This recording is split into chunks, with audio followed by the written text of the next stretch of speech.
13-бап. Курмандыктын айыктыруучу күчү. Биз силер менен шубиха лахум деген сөз Ниса сүрөсү 157-аятында колдонулгандыгын көрдүк. Мариям уулу Иса Машаяктын ордуна башка бирөө өлгөн деп чечим чыгаруу мүмкүн эмес.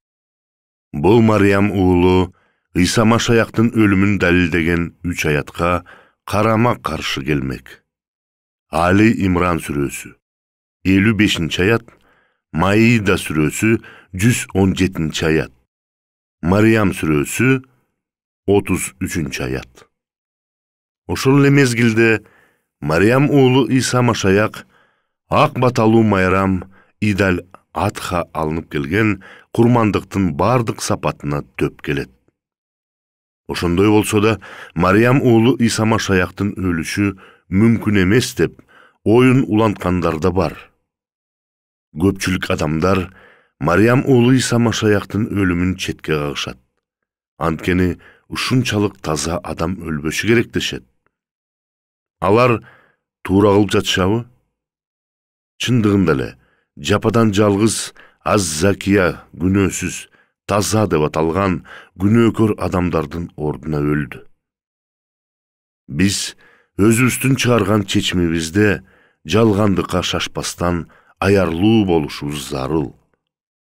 Күнөөсүздүн адилетсиз өлүмү адилетсиздикке теңдешүүсү маанисиздик. Анткени намысты жана уятты сезгендик касиеттүү нерселерди кордоо менен байланышуусунун зарылдыгы жок дегендикти түшүнүүгө аракеттенели. Адамдын жаратылышынын бир бөлүгү болгон сезим жана тез таасирлөнүүчү талаптар бар. Алар биздин кайсыл маданиятка жана мамлекетке тийиштүү экендигибизге көз каранды эмес. Мисалы, биздин ыраазы болууга жана бейпилчиликке умтулуубузду биздин жүрөгүбүзгө Алла салган. Фатх сүрөсү 4-аят. Ал Алла өз ыйман ишемдерине дагы ишеним кошуулар үчүн момундардын көңүлдөрүнө тыным бейпилдик түшүргөн зат. Асмандар жана жер кошундары жалгыз Алланыкы. Алла билим жана хикмат ээси болгон зат. Бактылуу болуу бул жайлуулукту сезгендик. Бул биздин баа бергендигибиз же биздин абийирибиз менен байланыштуу. Бул биздин коомчулукта же аймагыбыздагы ээлеген ордубузга тийиштүү. Биздин ар бирибиз көп нерсени таанууга жана жогорулукка умтулабыз. Бул каалоо 3 фактор менен байланыш. Биздин беделибиз менен. Көпчүлүк адамдарды алар жөнүндө адамдар кандай ойлоп жатат, аларды кандай кабыл алат, алар жөнүндө эмне деп айтып жатышат деген нерселер тынчсыздандырат. Биз өзүбүздөн минтип сурай алабыз. Мен жагымдуумунбу, акылдуумунбу, меймандосмунбу? Биздин ээлеген ордубуз жана менчигибиз менен. Банктагы эсептерибиз, кымбат машинабыз, модалуу кийимибиз жана башка ушундай сыяктуу. Биздин жетишкендиктерибиз менен. Биз курган үй, биз аркылуу же биздин балдарыбыз аркылуу алынган академиялык наам, биздин адеп ахлагыбыз. Биздин абийирибиз көп сандаган ыкмалар менен басырынып кала тургандыгын билишибиз керек. Бала чагыбызда биз кандай гана жагынууга аракеттенбейли, баары эле бизде сүйө бербей тургандыгын түшүнөбүз. Көп кыйналуулар жакындарыбыздын, досторубуздун жана кызматташтарыбыздын адилетсиздик мамиле кылууларын алып келет. Кимдир бирөө өзүн каалабаган наристе катары сезсе, башкалары ушак айыңдардын бутагы болуп калат. Элестетип көрөлү. Силердин досторуңардын бири өзүнүн өзгөчө бир нерсеге жетип калгандыгы менен мактанып жатат. Мисалы, кымбат баалуу автомашинасы менен. Жана акчасын толук төлөп бүтөлөк деле автомашинасынын бир жери талкаланып калды дейли. Көз ирме мезгилдин ичинде анын мактаанычы, автомашиналардын таштандылары ыргытылган жерге калды. Силердин бир тууганыңар белгилүү бир авиакомпаниясынын акцияларын сатып алып жатат деп элестетип көргүлө. Бир түндүн ичинде компания банкрот болуп, жана ал болгон акчаларын жоготту. Кимдир бирөө ушундай эле кырдаалда жумушунун жана жакындарын жоготот. Биздин баарыбыз максат коюп, аракеттенген нерселерибизди жоготконбуз. Биз үчүн баалуу болгон адамдар жана буюмдар жок болуп каларын биз билебиз. Балким силердин сүйгөн тун уулуңар абийирсиздиктин жолу менен кетиши ыктымал. Эгерде силер өзүңөрдү ушул кырдаалдардын бирине окшоштугун көргөн болсоңор, анда силер мындай жыйынтыктарды сезген адамдардан болосуңар. Силердин берген бааңар жабыр тартты, жана бул нерсенин оор экендигин билдиңер. Силер өзүңөрдү жоготуу, ачуулануу, басырануу, чөгүүлөрдү сезип, булар силерди тил ооздон калтырат. Андан ары жөнөйлү. Эгерде силерди билип туруп маскара кылган болсо, силер эмнени сезет элеңер? Элестетип көргүлө, кимдир бирөө силерди басырынтты, тоноп кетти. Силердин катаңарды эл алдында жарыя кылып койду. Силер үчүн эң кымбат буюмуңарга залака келтирди. Силердин аброюңарга ушак айтты. Ал үчүн кылып жаткан нерселериңерди ал баалабайт. Силер кандай абалда болот элеңер? Силердин буга болгон аракетиңер кандай болмок? Мүмкүн болгон эки вариант. Биринчи, өч алууну каалоо, силердин кайгыңарды силерди кайгырткан адамга түшүндүрүүгө мажбурлоону, ыкма катары колдонуу. Силердин намысыңарга тийген кандай оор экендигин биз билебиз. Бул жүрөктү талкалайт. Кээде силерге канчалыктуу кыйын болуп жаткандыгын капаланткан адамдар түшүнбөй жаткан сыяктуу сезилет. Тескерисинче, алар бизге минтип айтышы мүмкүн. Сен жүрөгүңө тез кабыл алат турбайсыңбы? Же жүрөгүңө жакын алба, унутуп кой. Бул айтылган сөздөр таарынычты гана күчөтөт. Ошондуктан бизди таарынткан адамдар биз сыяктуу кыйналуусун каалайбыз. Өч алуу биздин намысыбыз келип турганда бизге жетишпей турган адилеттиктин сезимдерин алып келет. Силер кымбат баалуу фарфор буюмдарын саткан дүкөндүн ээсибиз деп элестеткиле.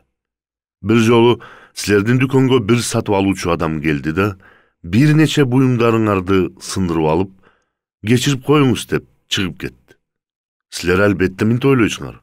Эгер бул адам чын эле кейиген болсо, анда сынган буюмдардын баасын төлөп бермек. Көпчүлүк учурда жабыр тарткан адам кылмышкер качып кетсе, калган түйшүктү тартып калат. Зордолууга кабылган аял өзүн таарынткан адамдардын ар кандай кубаттоо, психологиялык жардамдарды алып жаткандарын жана аны баатыр сыяктуу баркташкандарын көрүп турууга мажбур. Ошол эле учурда анын ачууланып, денелик ооруга чалдыгып жатканы менен эч кимдин иши жок. Бул берилген мисалдар таарынтуучу адамдын жаза алууга татыктуу экендигин жана өч алуу таарынткан адамга чыгымын төлөтүү үчүн жакшы ыкма экендигин билдирет. Эмне себептен кээ бир учурда өч алуу ыкмасын ардакталган өлтүрүү дегендиктерин биз түшүнөбүз. Кимдир бирөөнү өлтүрүүнүн көп сандаган ыкмалары бар. Курал менен, жаман сөздөр менен, бул баардык тилдерде бар. Же маани бербегендик жана адамды өлдү деп эсептеп, кууп жибергендик менен коштолот. Өч алуунун проблемасы бизди бала чагыбызда, мектепте, жумушта, турмуш курганда таарынтып койгондордун эске түшүрүп тургандыгыбызда. Эгерде баары эле кан төгүү менен өч ала берсе, анда эмне болот? Албетте жооп бирөө. Баары кыйроо менен аяктайт. көзгө көз деген максат өч алууну актаган болуп, түгөл элдерди кыйроого учуратышы мүмкүн. Ошондуктан көпчүлүк адамдар өздөрүнүн бузулган кадыры үчүн экинчи тарапка көбүрөөк урмат көргөзүшөт. Алар өздөрүндө таарынткан адам тарта турган азаптарды тартышып кыйналышат. Кээде бул кыйналуулар өлгөн мезгилге чейин созулат. Бир жаш адам өз бөлмөсүндө өлгөн абалында табылган. Асылып өлөрдүн алдында ал кыскача бир кат жазып калтырган эле. Анда аны зордуктап койгондугу жана муну ал көтөрө албай тургандыгы жазылган. Ушундай окуялардын көп кездешпегендиги кандай жакшы. Бирок тилекке каршы уяттан өлгөндөрдүн көп түрү кездешүүдө. Кимдин аброю талкаланган болсо жана ал башкалардан өч алууну каалабастан ошол түйшүктү өздөрүнө алып көтөрүшөт. Биздин намысыбызды Кызыл деңиздин каралдарына салыштырсак болот. Ага бир нерсе тиер менен алар өлө баштайт. Балким ошондуктан биздин талкаланган жүрөгүбүз жашоону каалабаса керек. Өзүнө болгон сый урматты жоготкондук адамды өзүн жок кылуучу аракеттерге түрткү берет. Адам мындай кылышы мүмкүн. Өмүрдө болгон кубанычын жоготуу, жашынып көпчүлүк менен байланышын үзүү, жакшы тамактанууну токтотуу, өзүнүн бою башына карабай калуу, жаман өнөкөттөргө берилүү, мисалы тамекиге, арака же баңги заттарга, адепсиз жаман сөздөрдү колдонуу, өзүнүн жасай албай калган бир нерселери жөнүндө кайгыруу, өзүн өзү өлтүрүү. Байкагыла, бул жасаган аракеттер өзүнө жаман баа бергендиктен эле эмес. Биз ар бир тамеки тарткан адам өзүн акырындык менен өлтүрүп жатат деп айтып жаткан жерибиз жок. Жогоруда келтирилген мисалдар, эгер адам бардык күнөөнү өзүнө жүктөй турган болсо, эмне болору жөнүндө эскертет. А бир төгүлгөндүк сыртынан көрүнгөнгө караганда өтө тереңирээк деп айткыбыз келет. Суроо мында: экинчи вариант биринчиге караганда артыгыраакпы? Жооп: жок. Албетте, Алла биздин өзүбүздү жана башкаларды таарынтышыбызды каалабайт. Ал биздин бактылуу болуп жана өзүбүзгө туура баа беришибизди каалайт. Эгерде силердин эркиңерден сырткары маскаралаган болсо, кантип мындай кылууга болсун? Үчүнчү вариант. Бир журнал бизге үчүнчү вариантты көргөзгөн өлүмгө даяр террорист менен болгон интервьюсун чыгарган. Бул алынган кабарда жаш адам, атын Хасан деп коелу, мындай деп айткан: Америкалыктар менин өлкөмдү булгап салышты, жана мен бул абийирсиздик менен жашай албайм. Биз Хасандын кылган иштери туурабы же жокпу талкуулоону каалабайбыз. Бирок анын жасаган аракети экинчи вариантка окшош экендигин эстегиле. Андан ары ал мындай деп кошумчалады: менин өлкөм үчүн өлүү мен үчүн менин татыктуу деп эсептеген жогорку барктануу. Бул менин өлкөмө атак даңк алып келет. Бул жерден биз биринчи вариантты көрүп жатабыз. Жоголгон намысты калыбына келтирүү үчүн болушунча көбүрөөк кан төгүү. Көпчүлүк өлүмгө даяр террористтер фидайя деп аталышаарын белгилеп кетишибиз керек. Бул аль-фидия деген сөз менен бирдей маанини берет: куткаруу акты. Фидайя бул намысты калыбына келтирүүчү дегенди билдирет. Мындай деген суроо берүү зарыл: эмне биз баарыбыз өз намысыбызды калыбына келтириш үчүн өлүмгө даяр террорист болушубуз керекпи? Адамдардын ортосундагы мамиледе көп сандаган өч алуулар, көрө албастыктар жана мыкаачылыктар болуп жатат. Дагы көбүрөөк кан төгүү үчүн биздин планетанын кайгылуу абалын дагы тереңдетүүнүн кереги жок. Жыйынтык. Йеменде болгон окуя бизге Фидуя биздин эки кыйын абалда чыгышыбызга себеп болорун түшүнүүгө жардам берет. Бир жаш айым күйөөгө тиелектеле кош бойлуу болуп калат. Бул жагдай аял жана анын жакындары үчүн дагы абийирсиздик экендигине көпчүлүгүбүз эле кошулсак керек. Анын атасы бир дүкөндүн кожоюну болуп кадырлуу адам болгондуктан өзүнүн адамдарын жогото баштайт. Ал эми анын достору аны менен баарлашуусун токтотту. Жада калса коңшулары, туугандары да анын энесине кирбей калышты. Бардык жаамат бул үй бүлөгө жаман сөздөрдү айтышып, аларды жазалоону туура дешти. Кыздын абийирсиздигинен түгөл үй бүлө кыйналып азап чегишет. Уят чыдай алгыс болуп калды.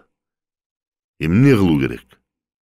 Жамааттын көңүлүн ала турган иш кылуу үчүн бул үй бүлө өз кызын өлтүрүү керек.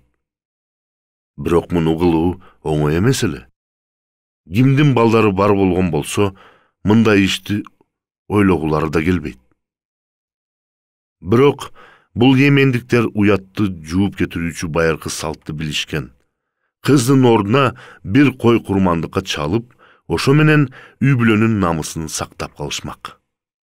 Ушул салт ошол кездегидей эле Фидуя деп аталат. Жаш айымдын абийирин сактап калуу үчүн бир Фидуя күнөөсүз жандык курман болду. Аны таш параңга алып өлтүрүшкөн жок. Мына ушундайча сүйгөн адамды өлтүрүүдөн кутулушуп, анын ордуна жандык өлтүрүлгөн. Эки уруу бири-бири менен каршылашканда, биринчи төгүлгөн канга чейин чатакташкандыктан жакында Египетте ушого окшош салтты жакташты. Кан төгүүчү өч алуучулуктан кутулуунун жалгыз жолу бул Фидуя. Киши өлтүргөн уруунун аксакалдары жапа чеккен адамдын уруу башчысына Ак-Галабия боштондуктун көйнөгү, Египеттеги эркектер көйнөгүн кийгизип, жана узун курч канжар алып келиши керек. Эки жактын тең уруу башчылары өз адамдарын чогултушуп, баарын курмандык боло турган үйгө чакырат. Адам өлтүргөн кишини ортого чыгарышат, жана ал Ак-Галабия кийинип, полдун үстүнө жатат. Анын жанында уруу башчылар курмандык жандыкты байлашат. Бул кой болушу керек. Андан кийин өлгөн кишинин бир тууганы же жакын тууганы колуна канжарды алып, өз бир тууганынын өлгөнүнө катуу кайгырып, анын өчүн алууну каалайт. Бирок капысынан бардык аксакалдар аны курчашат. Алар асыл Курандын аяттарын талкуулоо менен анын колун жаткан жандыкты көздөй тартат. Бул өч алуучу көз жашын төгүп, жандыкты канжар менен уруп, анын канын төккөнчө улантылат. Ушул мезгилден тартып адам өлтүргөн киши коопсуз болот. Анын кийген Ак-Галабиясы анын акталгандыгынын белгиси болуп саналат, жана аны кийинки өч алуудан сактайт. Алардын ортосунда тынчтык орнотуу үчүн жалпы жаамат эки үйдүн ортосуна кудалашуу келишимин орнотушат.